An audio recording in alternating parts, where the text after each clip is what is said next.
Shabbat Shalom. Our meditation on this Shabbat is entitled The Case of the Amalekites.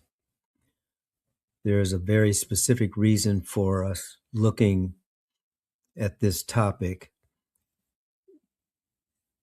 and it's based on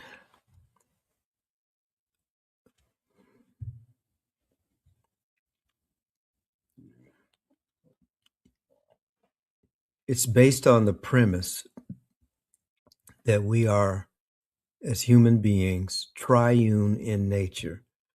We have a physical body, we have a soul, and there's a spirit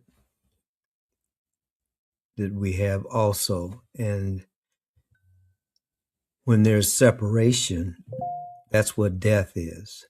So with that as an understanding, it's very difficult to separate out, or it doesn't serve a lot of purpose to separate out the spiritual from the physical, unless it's to identify where our being is at any given point in time. So since this nation is at war, active war, in concert with another nation against a nation, this lesson has to do with the dynamics of giving credence to how the war is being prosecuted. And so what we're looking at is a statement that was made not only about the Iranians, but also about the Palestinians, that it's okay to come at them the way that is being done because they are Amalekites. And the scriptures give the nation of Israel the instruction to destroy completely all of the Amalekites. So we're going to be looking at the source of this, which is a scriptural source, which is a biblical source. And we'll start from there. So the first thing I'm going to do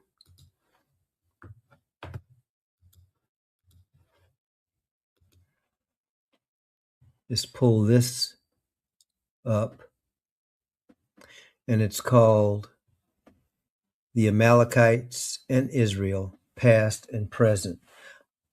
I asked a question: what is the past and current history of the Amalekites in relation to Israel?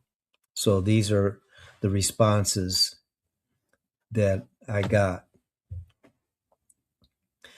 The Amalekites were a nomadic people, frequently in conflict with ancient Israel in the Hebrew Bible. The ancestral origin, according to Genesis, the Amalekites descended from Amalek, the grandson of Esau.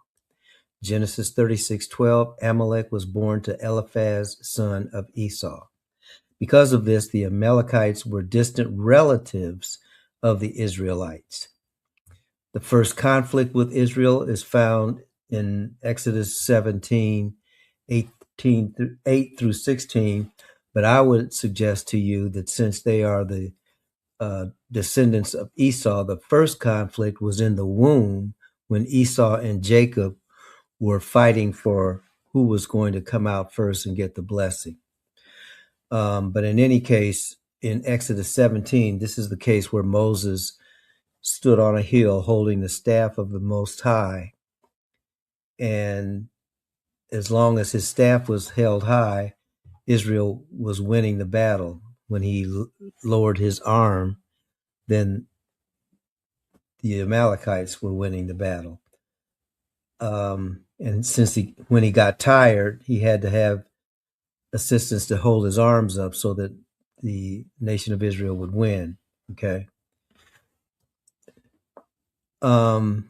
Because Amalek attacked the weak and the stragglers, Yahuwah declared perpetual opposition. This is the key thing, because this is what made Amalek a perpetual enemy of Yasharel, of Israel.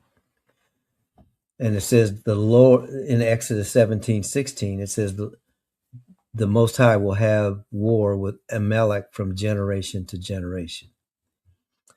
And so the Most High gave a command to blot out Amalek, to destroy Amalek.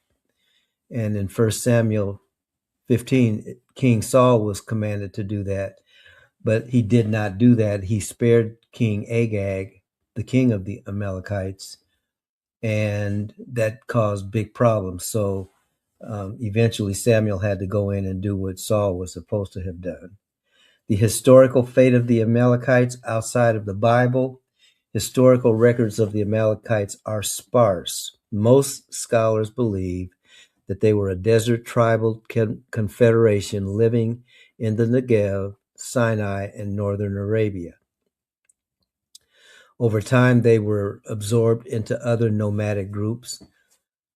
By the Persian or Hellenistic periods, they likely no longer existed as a distinct nation, which would make sense because there's this guy that's going to come up pretty soon by the name of Haman, who was an Amalekite. In terms of Jewish tradition, the Amalekites are the archetype of Israel's enemy. They came to represent those who seek to destroy, it says here, the Jewish people. In rabbinic literature, symbolizes irrational hatred of Israel, opposition to the Most High, and forces of chaos and evil. I would suggest that this hatred of Israel is not irrational. It is directly resulting.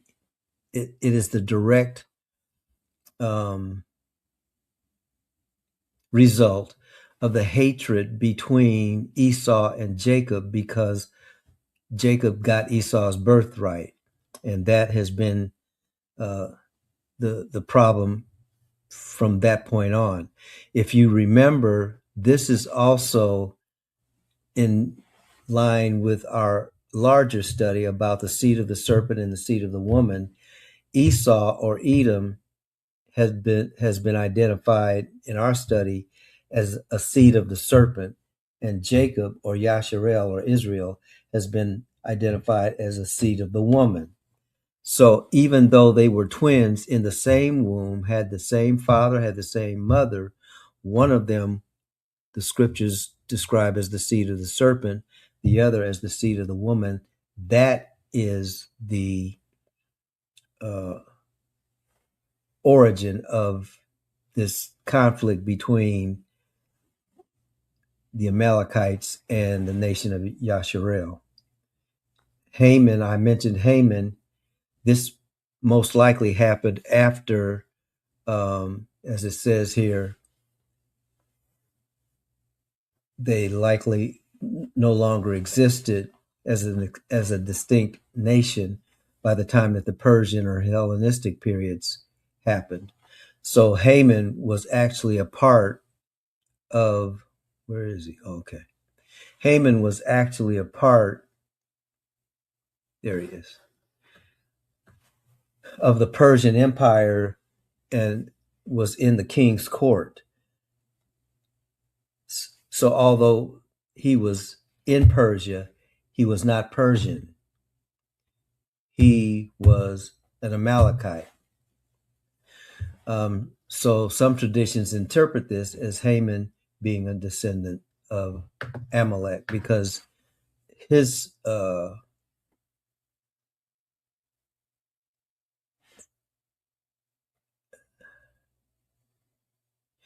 he was a part of the group that was under King Agag, and he was called an Agite.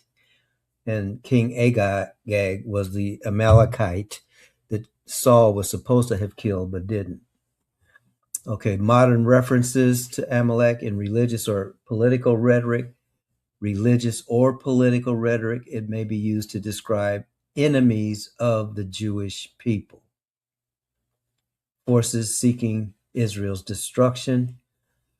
And so, in essence, any nation state or any person that was an enemy of Israel, and usually that would be defined by Israel, that they traditionally would put that person in the category of an Amalekite or Amalek.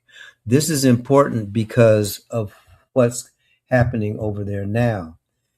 The people, as a matter of fact, I'm just gonna.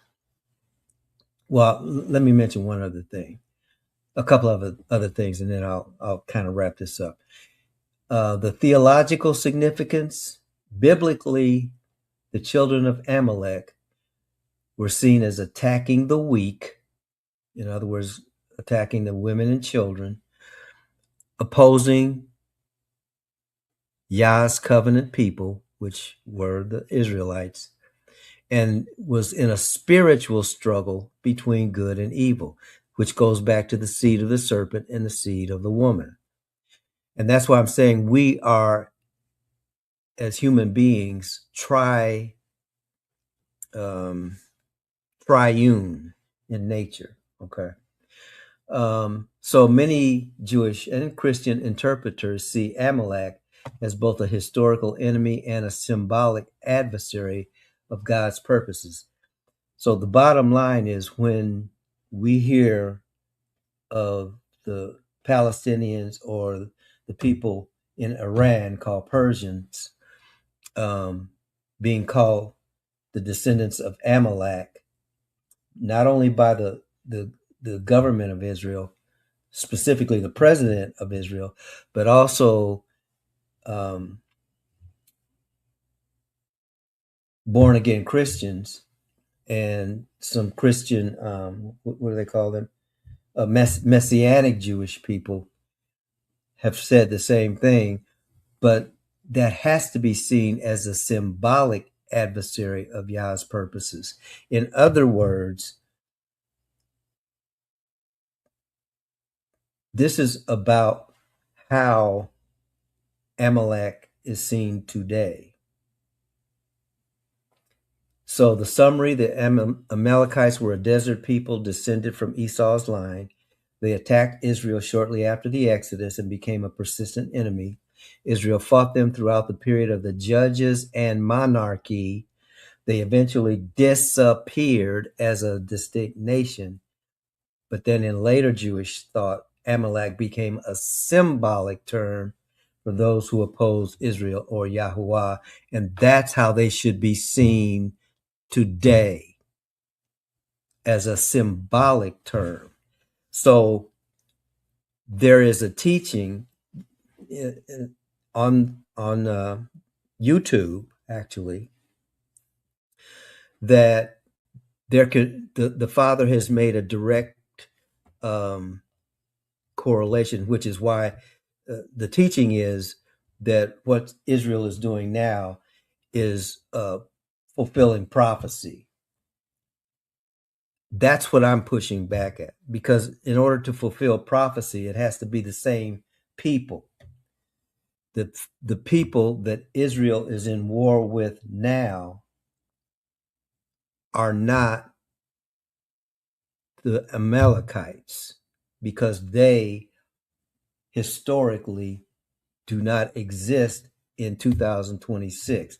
They only exist as Israel defines them to exist. So that's one point. The other point is that Haman lived in Persia, but Haman was not Persian. Iran is not Amalek. They are descendants of Elam, and Amalek is a descendant of Esau. So this is not a bloodline issue. So what has happened in 2026 is that those have been conflated even by those who are, again, Christian or Messianic Jews. Now, there is a reason why I'm going over this, which, yeah, let me go back here.